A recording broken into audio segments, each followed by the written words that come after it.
Hi, I'm Debbie, and this is my true life story. My husband of 27 years has changed drastically. Within 18 months, he's gone from a 55-year-old granddad to a wannabe 20-year-old young man. He started dating younger women. I suppose this was what you would call a midlife crisis. Can you relate or know someone who does? Lately, we've been having a lot of unnecessary arguments about silly things. I mean, at this age, we should be enjoying our lives together. Instead, he constantly makes cheeky comments about my appearance, the way that I dress, how much I eat, and that I need to lose weight. Did he not notice all of that at the time? I'm normally a confident person, but now I've lost all confidence in myself. We've got two handsome boys, 24 and 26. They've moved out and are getting on with their lives.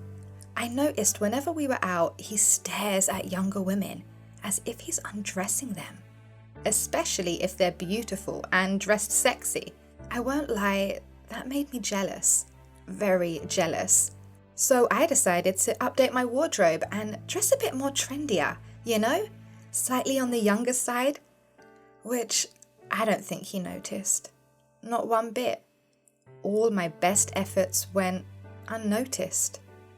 I couldn't recall the last time we made love. I know that might be too much information, but since I'm going to tell it, why not tell it all? It's like his desire for me has faded. That made me start having doubts about our long-term future together. Recently, I found out he subscribed to a website called OnlyFans. From his browsing history, I noticed that he mostly checked out the younger ladies. How does a 54-year-old bird like me compete with that? I had no idea what to do. I was so stressed out and I looked a wreck. When I confronted him about my findings and all of my concerns, we had a big argument. We were so loud, shouting and screaming.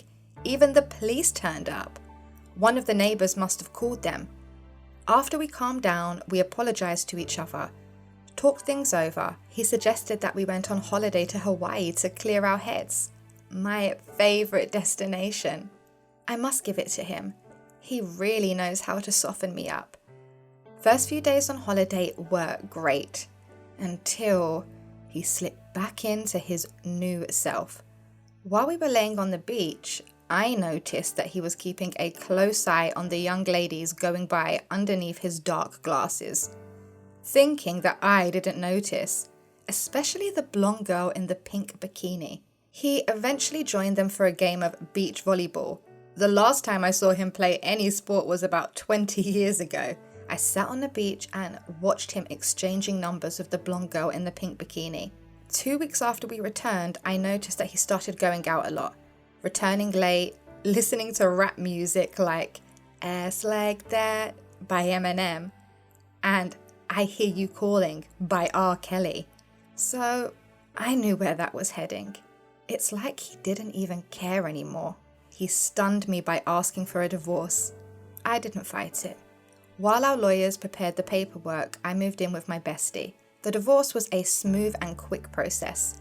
We owned 8 properties between us, which we acquired during our time together. I was awarded 3 of the 8 properties. I knew I deserved more, but I didn't fight it. Chasing young girls was one thing, but keeping up with their lifestyle is a completely different thing. Shortly after the divorce, I heard he had sold one of the houses and bought a sports car. I was surprised to see him in the supermarket with a young blonde-haired girl, the same girl on the beach. It hurt me so much. Words couldn't even explain. I went into the toilet to avoid being seen by them. I felt so embarrassed. I started to cry. I must have been in the toilet for the best part of half an hour, trying to pull myself together. A friend of his told me that his blondie was only 24 years old. That's the age of our youngest. He was spending a lot of money trying to keep up with her lifestyle. He even started taking drugs and smoking weed. To make a long story short, I was out bowling with my bestie when I checked my phone. I must have had 10 missed calls and a VM from the hospital. When I listened to the VM, it said, As the next of kin of Mr. Lawson, can you please come to the hospital immediately? I feared the worst. I was so nervous my bestie had to drive the car.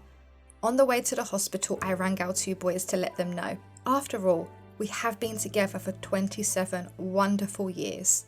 When I got there, I was told he had a cardiac arrest. It was due to the excessive intake of drugs and alcohol. As he lay in the hospital in critical condition, we stood around his bed, hoping and praying for the best. The doctor pulled me aside and told me that before he passed out, his last words were, "Tell Debbie that I'm sorry." It broke my heart to hear that.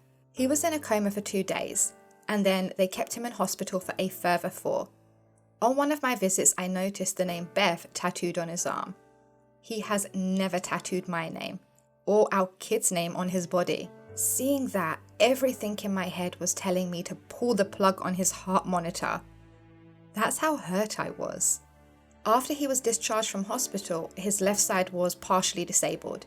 He wasn't allowed to drive for a month.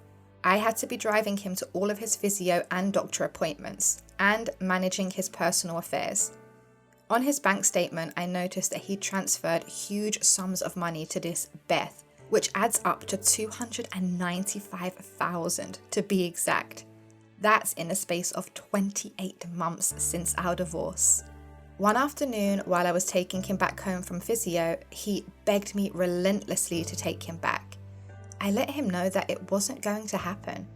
Not after the way that he had treated me and made me feel. Plus, I was seeing someone who went through a similar breakup just like myself, and over the months, I've grown to love him, and I am really looking forward to this new chapter of my life.